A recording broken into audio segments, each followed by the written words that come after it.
Kembali ke trading tadi.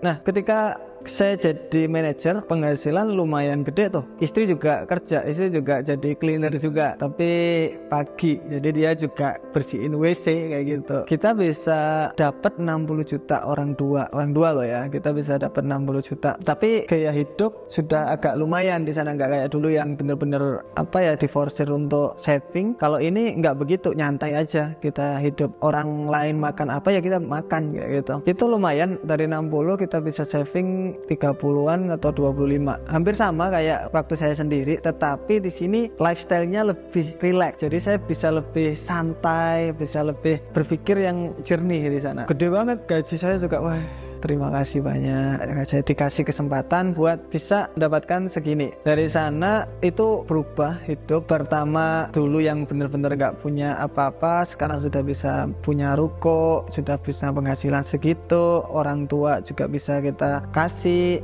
sudah punya istri. Kemudian kita udah mulai mikirin orang lain sekarang kayak gitu. Jadi kita sering banget kayak ngasih donasi yang gede dan lain-lain. Itu malah kita seringnya ke sana jadinya. Untuk trading berhenti dulu, itu benar-benar berhenti, tapi saya saving selalu. Saya bilang ke istri, saya saving ya 1 juta 2 juta kita saving guys, saving.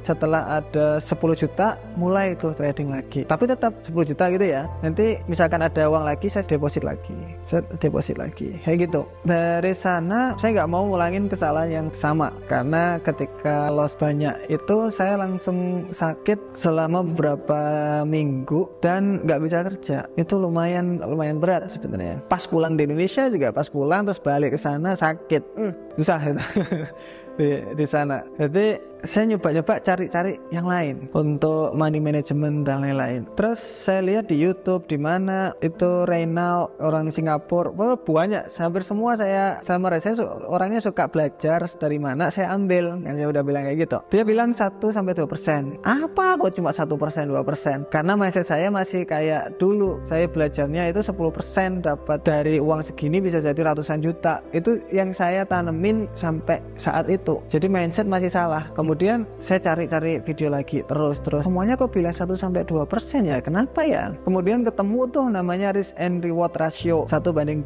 Itu baru tahu juga itu waktu di sana. Waktu yang lainnya bilang dia cuma ngasih metode tapi nggak pernah dijelasin risk and reward. Dari sana lumayan growing dikit banget, nggak apa-apa. Saya bilang nggak apa-apa, soalnya saya masih deposit terus, penghasilan juga masih jalan, jadi ini nggak apa-apa, lanjut aja. 1 bulan kadang-kadang 5%, 10%, tapi enak, nyantai gitu kita tradingnya. Kemudian saya masih deposit, resikonya saya naikin, tapi tetap jadinya 5% dari modal yang baru, 5%, 10%, 15%, kadang-kadang kalau diberi kesempatan yang baik itu sampai 50%. Jadi terus nambah dapat. Tapi yang menariknya, bedanya saya sama sekarang sama dulu, kalau dulu waktu gagal saya putar terus, kalau waktu yang saya mindset yang baru saya ambil, katakanlah untung 10 juta saya ambil 5 juta, untung 20 saya ambil 10 juta buat bayari ada sebuah tanah yang menarik menurut saya dijual. Saya pengen, ibu juga bilang itu bagus loh, beliin po. Wow, nggak punya uang bu, bentar ya, sabar saya cicil gitu. Iya, akhirnya dicicil, selesai, kita bangun sebuah kos-kosan. Ya dari hasil mana? Ya dari hasil trading yang saya ambil sedikit itu. Karena saya nggak suka pinjem bank setelah itu. Jadi saya pakai uang hasil dari trading. Kalau hasil tradingnya katakanlah kurang, katakanlah bulan ini nggak dapat 30 juta, ya saya ngambil tambahin dari gaji gitu, terus nambah. Jadi kos-kosan 16 kamar. Kemudian dari situ tuh udah mulai stabil loh, stabil.